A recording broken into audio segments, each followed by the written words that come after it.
नमो विमल सिंधवी नमो गुरुवरेण्याय नमः सन्मति सिंधवे नत्वा श्रीकुन्दिकुन्दार्यं जिन्वाणी सरस्वती क्रियेते स्वल्पबोधेन लिङ्गपाहुडवृत्तिका श्रीकुन्दिकुन्दाग्रयति सरस्य क्रतिवरेण्या भुवि लिङ्गपाहुडम् तदीयटीकां श्रमणप्रबोधिनी करोमि भक्त्या सुरवाचि संस्कृते नमो वरिहन्ताणं नमो सिद्धाणं नमो आयर्याणं नमो वज्झायाणं नमो लोये सवेशां। जय बोलिए अनंतानंत सिद्ध परमेष्ठी भगवान की। देवाधिदेव श्री ऋषभनाथ भगवान की। विश्ववंदनीय श्री महावीर भगवान की। परम पूज्य वात्सल्य रत आचार्य श्री कुंद कुंद देव की। परम पूज्य वात्सल्य रत्नाकर गुरुदेव आचार्य श्री विमल सागर जी मुनि महाराज की। परम पूज्य तपस्वी सम्राट गुरुदेव आचार्य श्री सन्मति सागर जी मुनि महाराज की। अहिंसामय विश्वधर्मी की।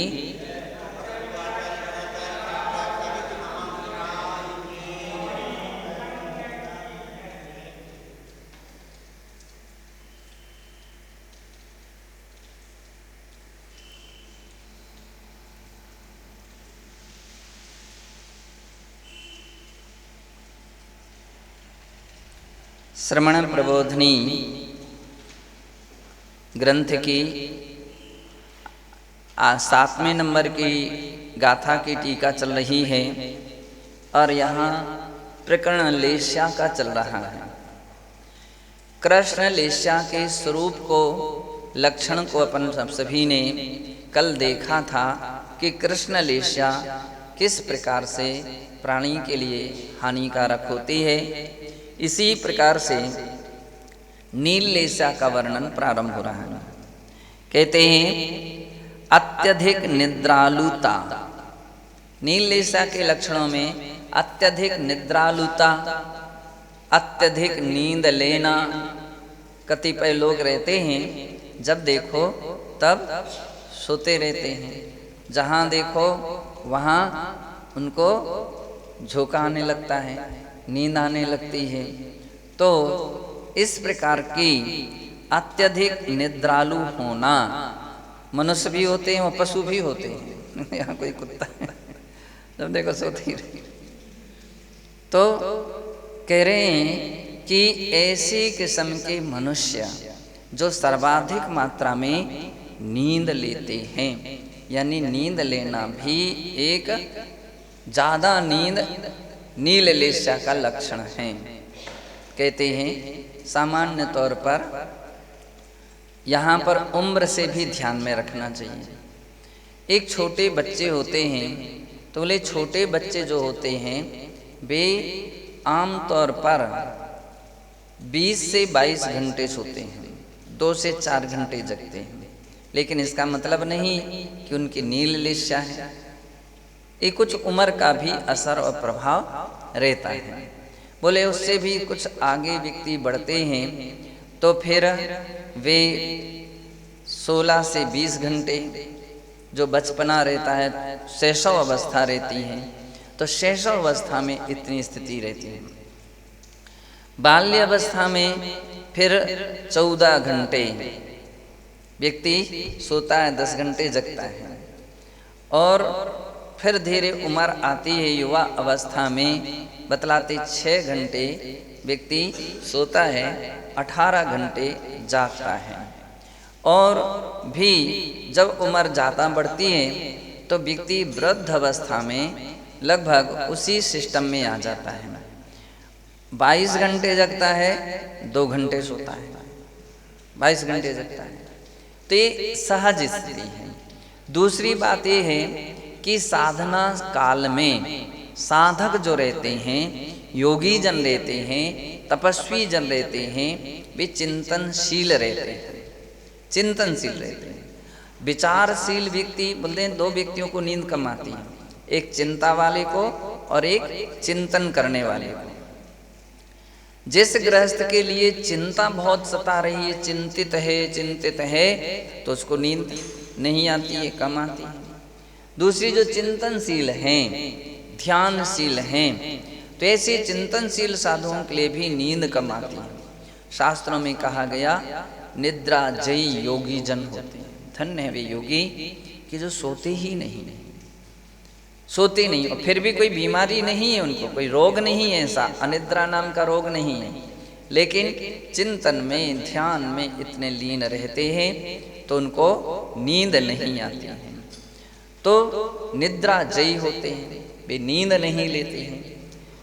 तो आचार्य महाराज ने यहाँ पर कहा कि सहज मात्रा में, उचित मात्रा में नींद लेना तो ठीक है, लेकिन अति निद्रा जो होती है, अति निद्रालु, वह नील लेस्या का लक्षण है। परपंचन दक्षता, और दूसरा लक्षण नील लेस्या का क्या दिया है? परपंचन दक्षता। विकौशल सागर जी, परपंचन दक्षता, परवंचन दक्षता, दूसरे को ठगने में कुशल।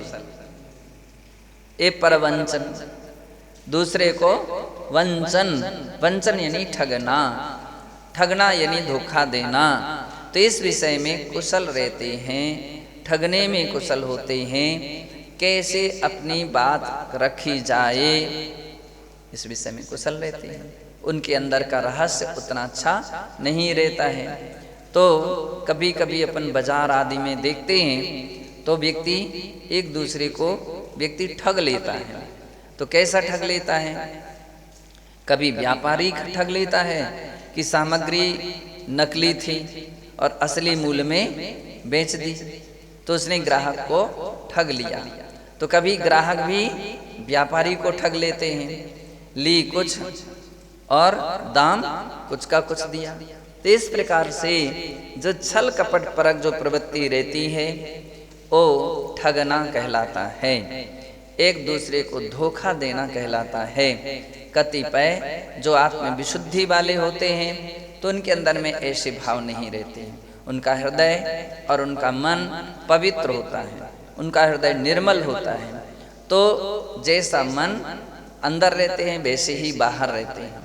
लेकिन कुछ ठग प्रकृति के लोग होते हैं, जो ठग प्रकृति के रहते हैं, वे दिखते कुछ हैं और होते कुछ हैं। उनका मन कुछ दूसरा होता है और दिखते कुछ दूसरे हैं। तो यहाँ आचार्य महाराज कहते हैं ऐसी ठग प्रवृत्ति जिनकी है वो नील लेस्या वाले, छिपा के रखते हैं, बात बतलाते ही नहीं हैं।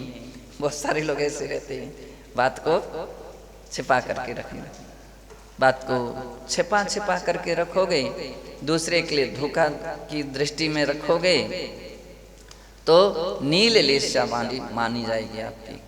कि आप नील लेस्या के परिणाम हैं कि आप इस प्रकार की बातों को छिपा करके रखते। छिपाना नहीं चाहिए, बतलाते हैं।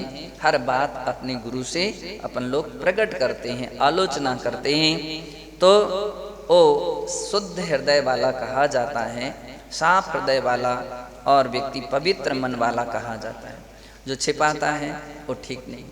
दूसरी बात यह है, बहुत सारे लोग इसलिए छिपा करके रखते हैं कि हम यदि प्रकट कर देंगे, हम बतला देंगे किसी की बात तो फिर क्या हो जाएगा, उसकी दृष्टि से गिर जाएंगे, उसके विश्वास से गिर जाएंगे, उसका व्यवहार हमारा टूट जाएगा। तो आप सोचो तो सही, आप इस विषय में तो इतना सोच लिया कि हम दृष्टि से गिर जाएंगे, विश्वास से गिर जाएंगे, लेकिन ये नहीं सोच रहे हो कि इतने समय तक जो कलुषता हमारी बनी रहेगी तो इससे कर्म का आश्रय बंद कितना हो जाएगा, हैं? कितना कर्म का आश्रय बंद होगा। तो ये व्यक्ति नहीं सोचता है। तो सत्य है, ये विचार करना चाहिए। अगर इतना विचार दिल दिमाग में आ जाए तो व्यक्ति कोई बात किसी को छिपा नहीं सकता, किसी को कोई ठग सकता नहीं है कि हम नहीं बतलाएंगे, पेट में रखे रहेंगे तो कर्म का आश्रय होगा, कर्म का बंध होगा, हम धोखेदायक कहलाएंगे, हमारा दुनिया कोई विश्वास नहीं रखेगी। तो इसलिए कहते हैं कि कोई बात छिपाना नहीं, किसी को ठगने के भाव नहीं रखना चाहिए, किसी को धोखे में रखने के या धोखा देने के भाव नहीं आना चाहिए। और कहते हैं धन धान्य संग्रह से तीव्र लालसा। नीललिस्या वाले के लिए तीसरी बात क्या है? धन और धान्य के संग्रह करने की तीव्र लालसा रहती है, उसकी भावना रहती है और रखते जाओ, मिलता जाए, रखते जाओ, तो ऐसी भावना लालसा बनी रहती है। वस्तु हो या ना हो, तृष्णा भाव मन में बना रहता है। तो आचार्य कहते हैं एताहा नीललेस्या लक्षणाः लक्षणभूता ति प्राकृत पंच संग्रहे निरूपितम। इस प्रकार के लक्षण पंच संग्रह नाम के ग्रंथ के पहले अध्याय की 146वीं गाथा में कहा है। राजवार्तिकानुसारम, और राजवार्तिक के अनुसार और भी लक्षण दिए हैं। वहाँ दूसरे अध्याय के 22वें सूत्र के 10वें वार्तिक में कहा आलस्यम। पहला नीललेस्या का लक्षण दिया आलस्य, आलस्य भाव, शुभ कार्य में जो प्रमाद आता है उसका नाम है आलस्य। दूसरी भाषा में कहा गया अकुशल वृत्ति। जब आलस्य सताता है तो अच्छे कार्यों में मन नहीं लगता है, आलस्य सता रहा है। तो क्या सुन रहे हैं, कितना सुन रहे हैं, कितना नहीं सुन रहे, कोई समझ में आ रहा, क्या समझ में नहीं आ रहा। तो ये बातें आलस्य जिसके अंदर में आएगी वो ना कोई सुन सकता है, ना कोई समझ सकता है, ना कोई कुछ पढ़ सकता है, तो उसका लक्ष्य ही उतना नहीं रह पाता है। आलस्य आता ही नहीं कारण से। यदि हम पूरा जोर देने लग जाएं, पूर्ण रूपेण सावधान होने लग जाएं, प्रयास करने लग जाएं, तो ऐसा नहीं कि आलस्य का कोई इलाज ना हो, आलस्य का भी इलाज है। पूर्ण सावधानी रखने के कारण से आलस्य दूर किया जाता। अपन कभी कभी देखते हैं किसी को ज़्यादा नींद आती है, जब नींद आती है तो आंखें नीचे नहीं करता है, आंखें ऊपर करता है और यहाँ वहाँ देख करके वो अपनी निद्रा को तोड़ने की कोशिश करता है। आपको नींद आ रही है और आंखें नीचे किए हो तो निश्चित है वे और झपक जाएंगे। आपको नींद आ रही है और आप झुक करके बैठ जाओ तो निश्चित है और नींद आएगी। तो ले स्टिकता से बैठिए, यहाँ वहाँ देखने की कोशिश कीजिए, पानी आदि से अपनी आंखों को भिगो लीजिए। तो ऐसा करने से उपयोग लगाइए, क्या बात कही जा रही है, क्या बतलाई जा रही है, क्या पढ़ी जा रही है, क्या सुनाई जा रही है। तो इस दिशा में प्रयास करने से उन सब निद्रा को, आलस्य को दूर किया जा सकता है। एक जगह कहा गया है आलस्यस्य कुतो विद्या, आलसी व्यक्ति के अंदर में विद्या नहीं आ सकती। तो बोले जो आलस्य का त्याग करता है उसको विद्या आती है। आलस्य नीललेस्या का लक्षण है, विज्ञान हानि, और दूसरी है विज्ञान हानि यानी मूर्खता, विवेक विहीनता, सोच ही नहीं पाते, समझ ही नहीं पाते। एक ग्रंथ में कहा गया है कि ज़्यादा नींद लेने वालों को भी, एक तो नशा करने वाले और एक ज़्यादा नींद लेने वाले, दोनों व्यक्तियों के पास विवेक की हीनता रहती है, सोचने समझने की क्षमता ज़्यादा नहीं रहती है। तो बतलाते वो भी एक नशा है, जो शराब आदि पीते हैं और नशीले सामग्री का सेवन करते हैं, तो एक नशा वो है। दूसरा नशा क्या है? बोले नींद का भी नशा है। जब व्यक्ति नींद में रहता है, आलस्य में रहता है, प्रमाद में रहता है, तो वह भी अच्छी तरह से कोई विषय को सोच नहीं पाता है, समझ नहीं पाता है, इसलिए कदम कदम पर वह असफल हो जाता है। तो इसलिए कहा गया है मूर्खता है। ये नीललेस्या का लक्षण। कार्य अनिष्ठा, कार्य अनिष्ठा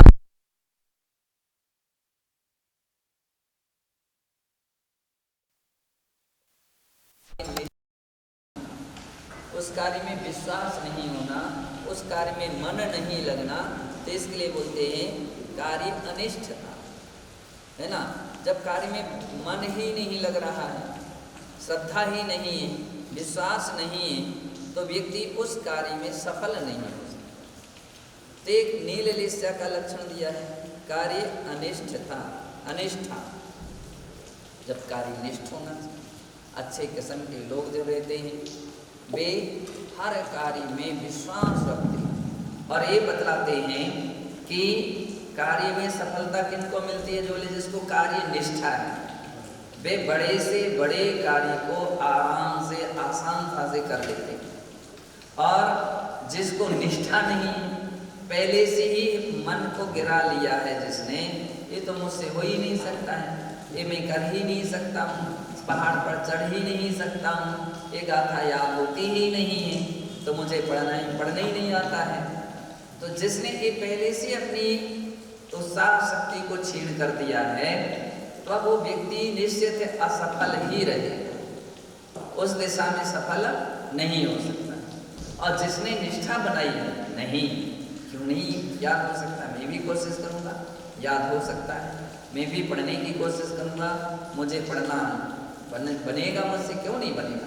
सब लोग पढ़ सकते तो क्या मैं नहीं पढ़ सकता, सब पहाड़ चढ़ सकते तो क्या मैं नहीं चढ़ सकता। तो जिसके अंदर में उस कार्य में निष्ठा रहती है, उत्साह रहता है, रुचि और लगन रहती है, वो व्यक्ति सफल हो जाता है। हम देखते हैं कि जो बिल्कुल नहीं पढ़ पाते थे वो आराम से पढ़ने लगे, और जो पढ़ते थे उनकी निष्ठा नहीं होने से वे क्षीणता की ओर चले जा रहे थे, है ना। तो कभी तुलनात्मक करेंगे तो आचार्य महाराज कहते हैं कार्य प्रतिष्ठा में असफल है। नीललेस्या के लक्षण भीरुता और सदैव भयभीत बने रहना। कल परसों मैंने बतलाया था कि भय तो होना चाहिए, डर होना चाहिए, संसार का डर होना चाहिए, कर्म के आशा, कर्म के बंध का डर होना चाहिए, अपनी कोई गलतियों पर डर होना चाहिए, दोष अपराधों पर डर होना चाहिए, कर्तव्य विहीन ना बन जाऊं इसका डर होना चाहिए, गुरु का अनुशासन भंग ना हो जाए इसका डर होना चाहिए। तो ये तो डर होना चाहिए, लेकिन इतना डर नहीं होना चाहिए कि आप अपनी बात रख भी ना सकें, आप अपने क्या नाम से कोई आलोचना भी ना कर सकें, आप आज्ञा भी ना ले सकें, आप किसी विषय की अनुमति ना ले सकें। तो बोले इतने मत डरो कि आप दर्शन भी ना कर सकें, पूजा भक्ति भी ना कर सकें। तो क्यों डर लगता है, इसलिए भक्ति नहीं कर पाते हैं। अरे तो ऐसा डर क्या काम का, डर लगता है इसलिए मैं आज्ञा नहीं ले पाता हूँ, डर लगता है इसलिए मैं आलोचना नहीं कर पाता। निश्चित है नीललेस्या। कौन सी लेस्या है? खोटी लेस्या है, अशुभ लेस्या है।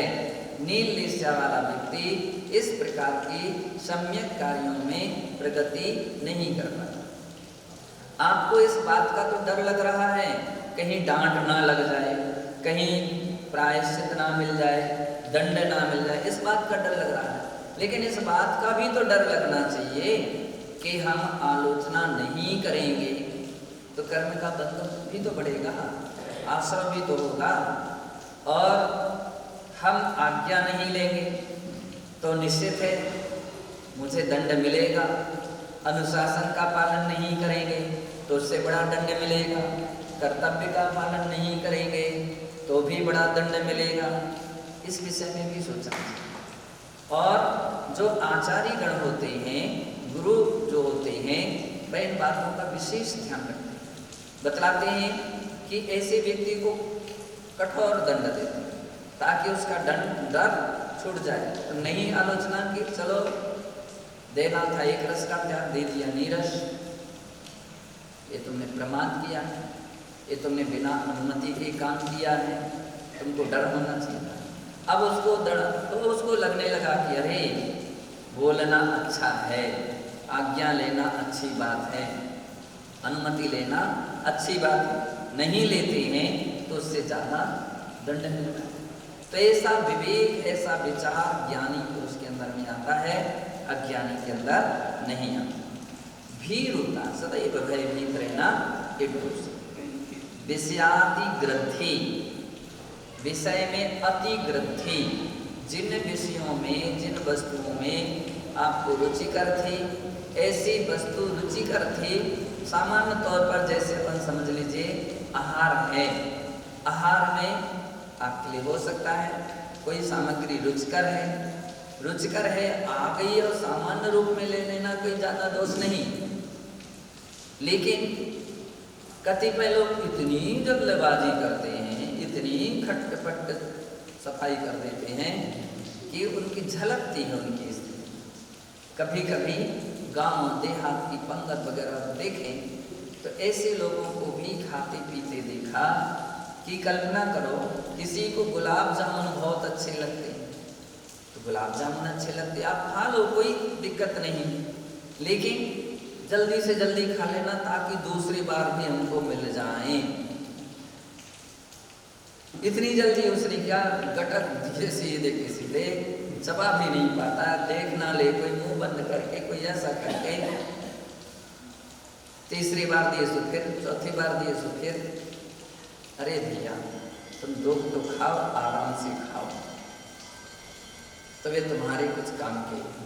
अति ग्रंथि में तो तद विषयक वस्तु का स्वाद भी नहीं आ सकता है।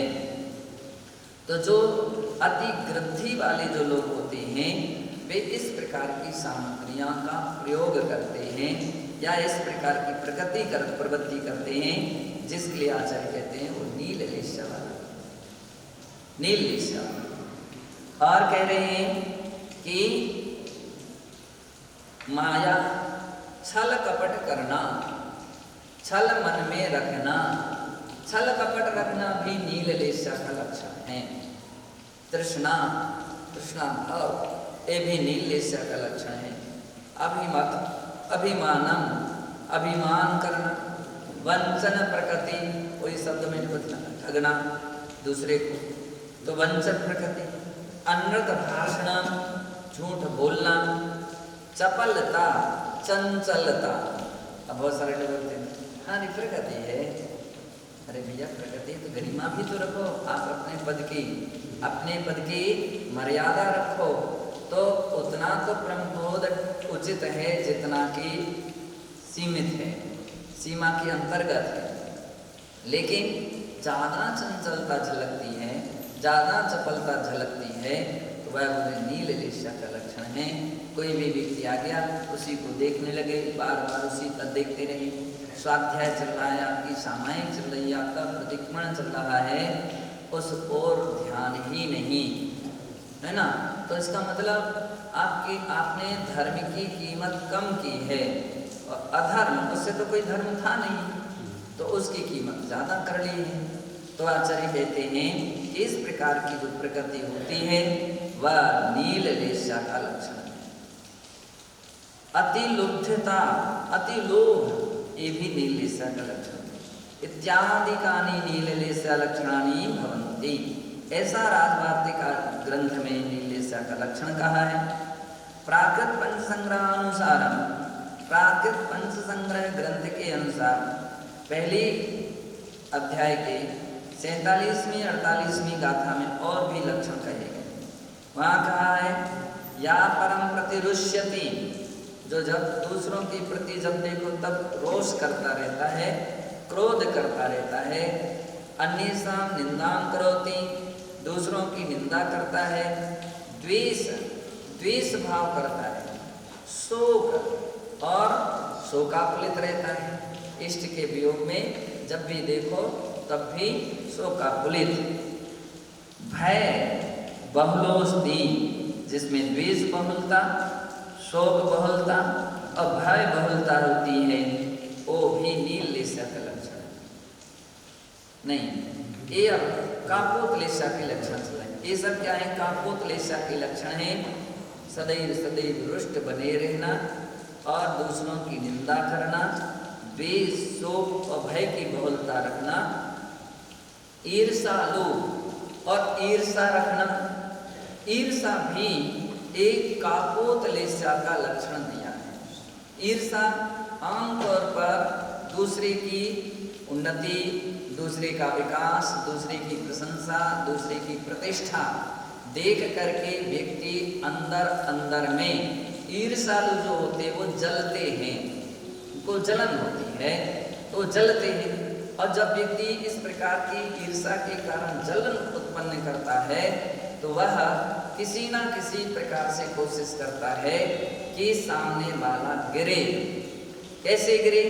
तो जैसे स्कूल में दौड़ होती है तो जब दूसरा उसकी बराबरी नहीं कर पाता है, कोई है ना प्रतियोगी, तो क्या करता है? उसकी लत्ती मारता है, उसको गिराने की कोशिश करता है कि गिर जाए और हम आगे बढ़ जाएं, ऐसी कोशिश करता है।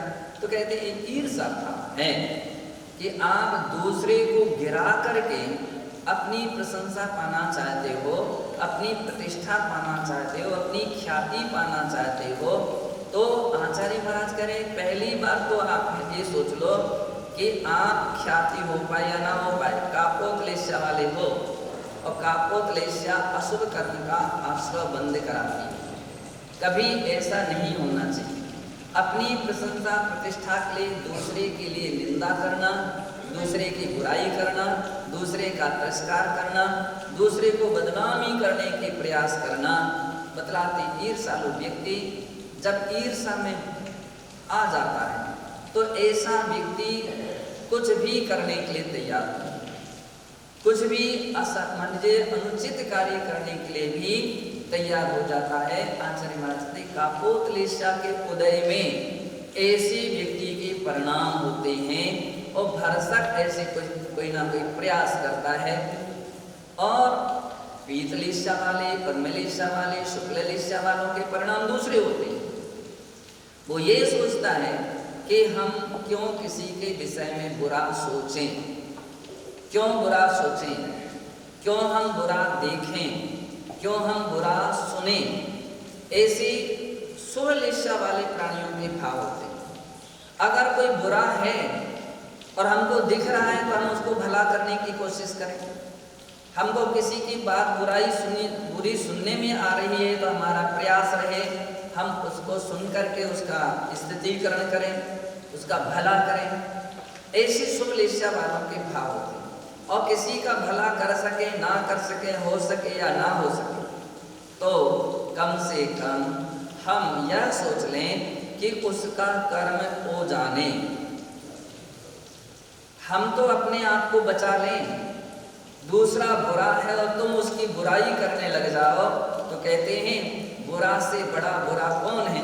दो व्यक्ति हैं, एक निंदक, एक निंदनीय काम करने वाला और एक निंदा करने वाला। दोनों में बड़ा कौन है? तो बोले जो निंदक है वो बड़ा है। क्यों बड़ा है? कि वो अनावश्यक अपने आप में कर्म का बंध करने लगा है। बुरा तो कर ही रहा है, जो निंदनीय है वो तो निंदक अपना काम कर ही रहा है, बुरा करने का आश्रय बंद कर रहा है, तुम ज्यादा करने लगे। तो निंदक जो है वो ज्यादा हानिकारक है। ज्ञानी अज्ञानी पुरुष, कापोतलेशा वाला व्यक्ति यह नहीं सोच पाता है कि हम काजल या कोयले को हाथ में लेंगे तो हमारे हाथ भी काले हो जाएंगे। ज्ञानी पुरुष ऐसा सोच करके या तो स्थितीकरण करता है या मध्यस्थ हो जाता है। विपरीत वृत्तो मध्यस्थ भावम, ऐसे हमारे शास्त्रों में बात कही है। तो ऐसे शुभलेशा वाले विचार कर पाते हैं, अशुभलेशा वाले नहीं कर पाते। वो तो यही सोचते हैं कि हम सृष्टि को बदल सकते हैं। ये व्यर्थ का उसका अंधकार में अभिमान रहता है कि हम सृष्टि को बदल सकते नहीं। तुम दृष्टि को बदल सकते हो, सृष्टि को नहीं बदल सकते हो। अपने आप को बदल सकते हो, दूसरे को नहीं बदल सकते हो। और बुराई करके तुम किसी को बदलना चाहो ये तो बहुत बुरी बात है। हम अच्छाई करके, अच्छाई के साथ अगर किसी को अच्छे मार्ग पर लाएं, अच्छे पुरुष अच्छाई के साथ दूसरे को अच्छे रास्ते पर लाते हैं, और बुरे पुरुष जो होते हैं बोले बुराई करके अच्छाई करना चाहते हैं, भलाई करना चाहते हैं, लेकिन इससे उनका किसी का भला नहीं होता है, अपितु उसका और अन्य लोगों के अंदर में भी बुरी अवस्था आती है। साधु पुरुषों को सदैव सदैव इस बात के लिए चाहिए कि प्रेम से आप दूसरे को अच्छे रास्ते पर लगाने की कोशिश करो, निश्चित आप सफल हो जाएंगे। वो लगे या ना लगे, कम से कम आपके भाव आपके लिए अच्छे पुण्य आश्रय के हेतु बनेंगे। और यदि आपने किसी की बुराई करके, किसी की निंदा करके, किसी का तिरस्कार करके भला करने की कोशिश की, ध्यान रखो किसी का भला हो या ना हो, तुम्हारा तो पहले बुरा हो ही गया।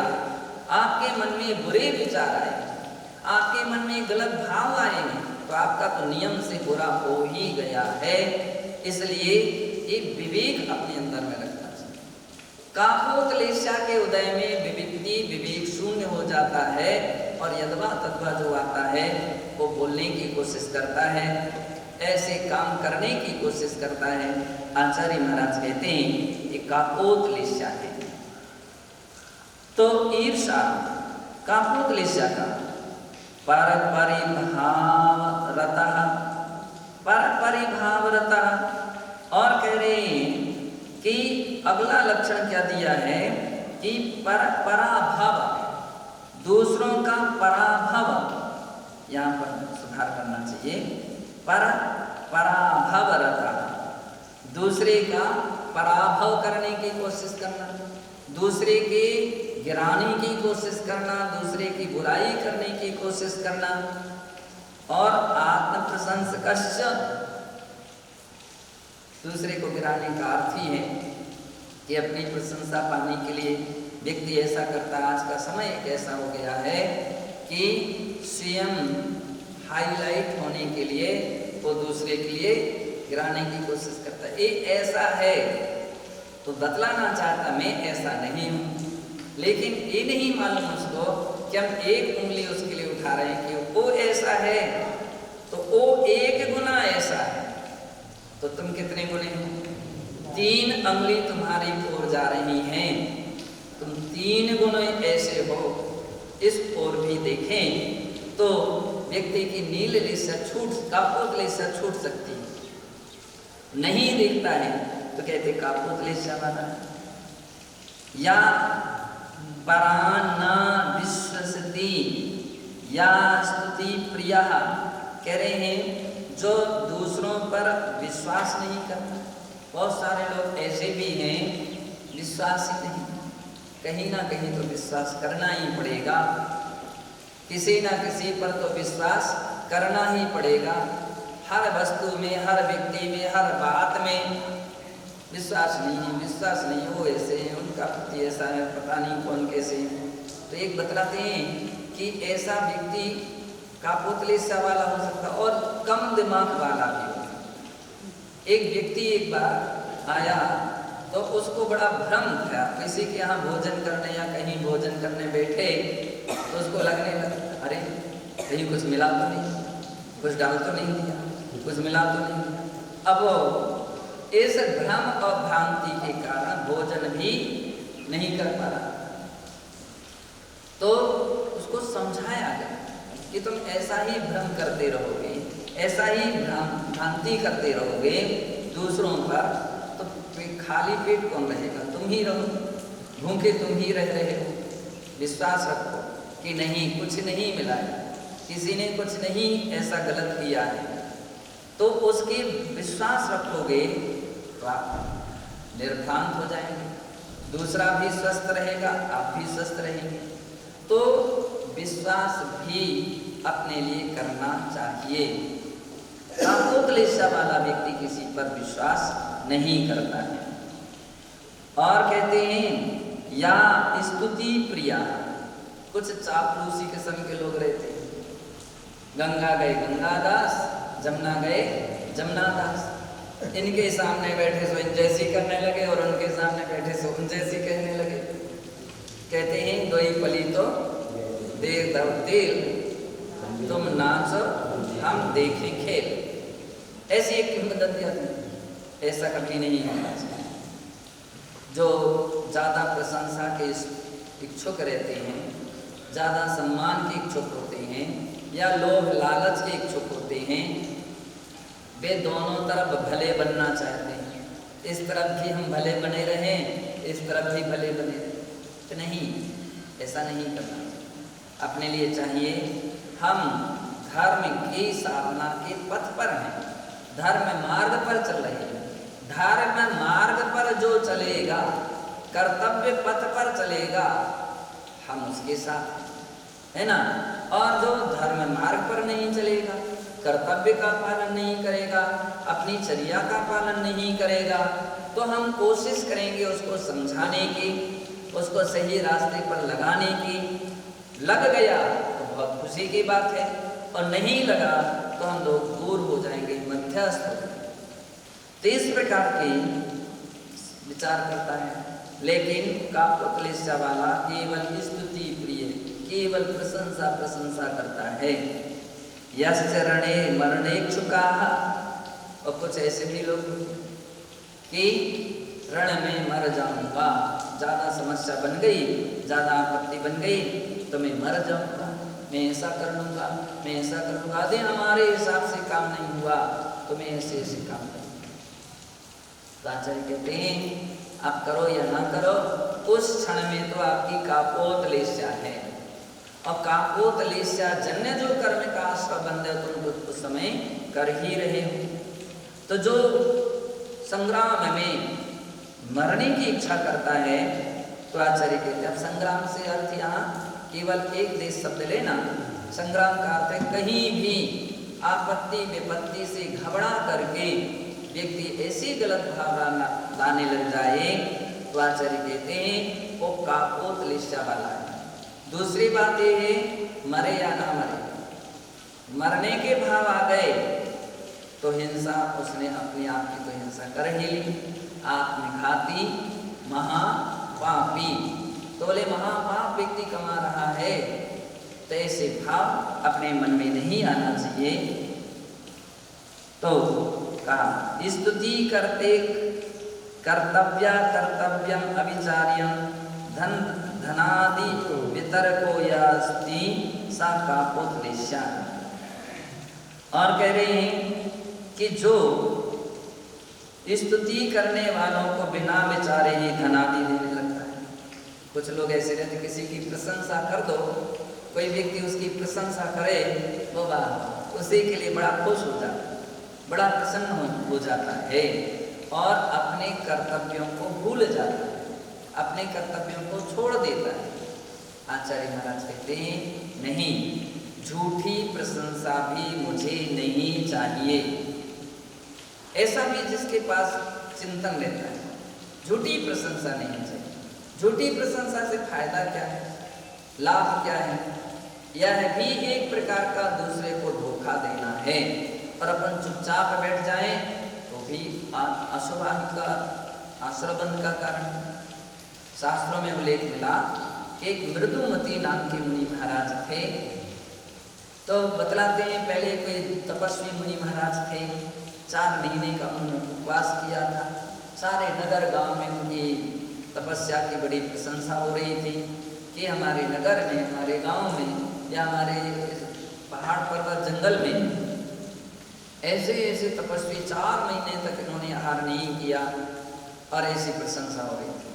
बतलाते हैं चातुर्मास जब पूरा हुआ तो महाराज तो धीरे से मान लीजिए बिहार कर गए दूसरे नगर की ओर, और उसी समय दूसरे मुनि महाराज वहाँ पर आ गए। वे बैठे, लोग तो समझ नहीं पाए कि वही महाराज है कि दूसरे हैं। अब लोग जो भी उनके दर्शन करने आए, धन्य है महाराज, आपने 4 महीने की उपवास किया है, 4 महीने की तपस्या की है, 4 महीने की साधना की है, धन्य है आप, धन्य है। जबकि उन्होंने तो किया नहीं था दूसरे में। तो वे चुपचाप बैठे हैं, क्या प्रशंसा हो रही है, चलने तो लोग इतने भक्त आ रहे हैं, इतने व्यक्ति जुड़ रहे हैं। तो बतलाते हैं कि उसका परिणाम क्या निकला, आयु कर्म का बंध हुआ तो समय त्रियंश आयु का बंध हुआ और वे मर करके हाथी हुए। क्या बने, हाथी बने। अरे एक मुनि को तो स्वर्ग जाना चाहिए था, लेकिन वो हाथी बन गए। क्यों बन गए, बोले झूठी प्रशंसा को सुनना नहीं। सज्जन पुरुष तो सच्ची प्रशंसा भी नहीं सुनना चाहिए, फिर झूठी प्रशंसा तो बात ही बात है। उसके लिए ऐसे प्रसंग आने पर मना कर देना चाहिए, नहीं, ऐसी बात नहीं। तो आचार्य महाराज कहते हैं, लेकिन वो अपनी प्रशंसा पाने के लिए कर्तव्य और अकर्तव्य का विचार ना करते हुए ऐसे प्रशंसकों के लिए धन आदि वितरण करता है। सो कापोतलेशो भवति, वह कापोतलेशा वाला कहलाता है। ऐसा राजवार्तिक के चौथे अध्याय के 22वें सूत्र और 10वें वार्तिक में चेति समर्थितम दृश्यते, ऐसा वहाँ ऐसा समर्थन किया गया है, ऐसा